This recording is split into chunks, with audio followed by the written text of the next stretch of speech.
So I keep waiting for a good moment to actually show off the growth and update you guys. I keep waiting for the lights to turn on and then I miss it.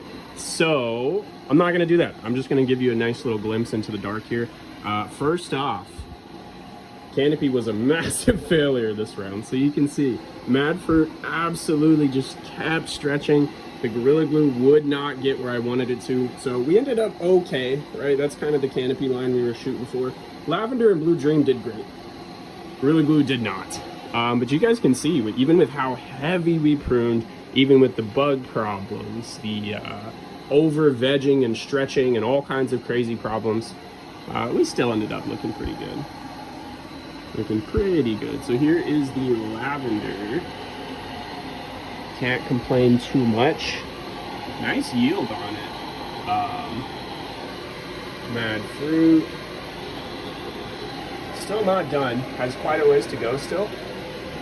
Yeah, Gorilla Glue. Oh my god, this thing is chunky and huge. If I would have actually let this stretch up to where it needed to be, this plant would have been a monster. Smells fantastic.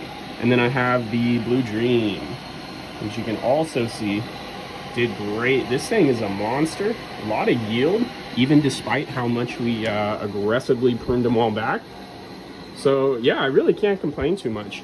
I'll throw up some videos I took just from the Instagram today, and I'll kind of clip those into the video so you get an idea of each different plant. But I have been really impressed with the smells. Don't get me wrong, the bag appeal is pretty decent too, but I don't think that's what makes these plants special. I think the smells and hopefully the flavor, we'll see if it translates or not, but those are really what I'm after with these cuts. So starting off with the Gorilla Glue, the smells on this plant were phenomenal. So a few weeks ago, about halfway through flower, it smelled literally identical to Lemon Pledge. I haven't smelled Lemon Pledge in years, but it brought it back right away. As soon as your nose picks it up, it's like, boom, instant connection, Lemon Pledge. So now it's changed a little bit, don't get me wrong. It's a lot gassier, way heavier on the gas side of things with just a tinge of lemon in there. I really like it. The Blue Dream, oh my God, same thing. So pretty early on, maybe week 4 or 5 or so, it smelled literally to a T blueberry cotton candy. Phenomenal plant. I really enjoyed that one. It's changed a lot since then. It's a lot heavier to just the normal blueberry side now, with just like a little creaminess on the back. But it chunked up a lot. The yield is going to be really nice on that plant, and it has a pretty small frame for how big the buds pack onto there. We have the Mad Fruit, which was a unique one. I expected something different. In the first early few weeks, it smelled like a fruit salad. Honestly, it was very heavy on the fruit side of things. It's changed a lot since then to be more of a astringent, like grapefruit kind of smell, but again, heavy on the astringent. It's weird. It's not like a chemical smell. Again, astringent's the best word I have for it, but it has changed. Grapefruit for sure. If you guys have ever smelled Z, like Skittles, it smells very similar to that. I describe it as like a Z smell, but without the green smell to it. I don't know if that makes sense, but if you guys know what I'm talking about, I think that lines up. Really cool one. It's not my favorite smell ever, but that's a personal preference thing. It's very loud, very strong still, and we'll see how it finishes. I have a feeling it's going to change quite a bit. Finally, we have the lavender. So the lavender is a really cool one. It showed off very fast. It got super frosty really early on and was super loud at first.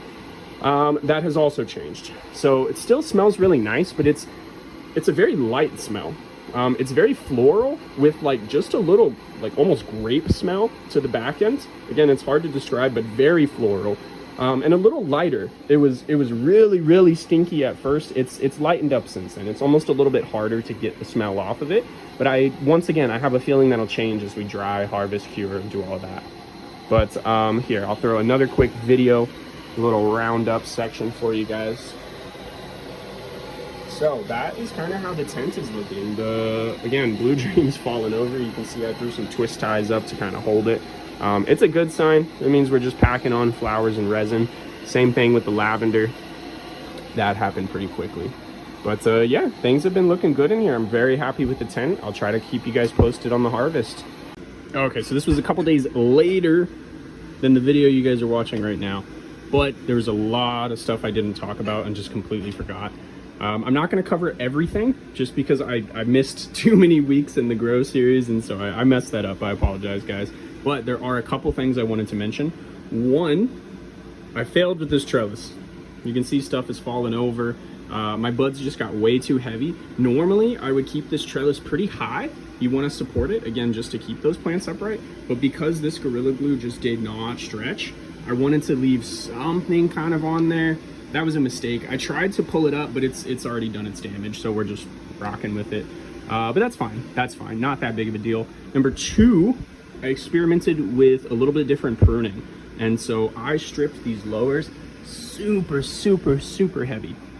Took absolutely everything off. On this one, I did even more on the GG4, just because I know they get thick buds, and this one had the most thrips damage, and so I wanted to clean it out just to make sure we didn't have bug problems, which, by the way, we don't. I managed to get rid of that, dealt with everything with minimal disturbances on there, and so we're gonna have a successful harvest, I think. And I'm kind of testing that stripping, right? So I like taking those lowers off. Normally, I wouldn't go quite as aggressive. Again, I cut off almost everything except like that much on there. But I'm happy with the results. I mean, if you look, that's like the smallest little popcorn nug I have, and I mean, look at that. That looks pretty good still. So we're gonna see. I'm gonna do a little weigh test at the end and see what our total harvest is from the tent. I don't have anything to compare it to. I've never grown these strains before, but I think it'll be interesting to see anyways. I'm really happy with, I mean, the yield that I do have. Everything is looking great. Chunky, fat, getting pretty frosty. My camera doesn't even really do it justice, frankly. Kind of hard to see with the lighting. But yeah, I'm quite happy. Quite happy. Getting a little color on these guys, which is cool. But anyways, I'll quit rambling now. I really just wanted to mention I experimented with trimming extra heavy. So far, I like the results. We'll see how it goes. And two, I messed up the trellis. But that is okay. Again, I would have just put it a little higher normally. I'll still keep you guys posted. I'll try to get some weights on everything. But yeah, we're looking pretty good.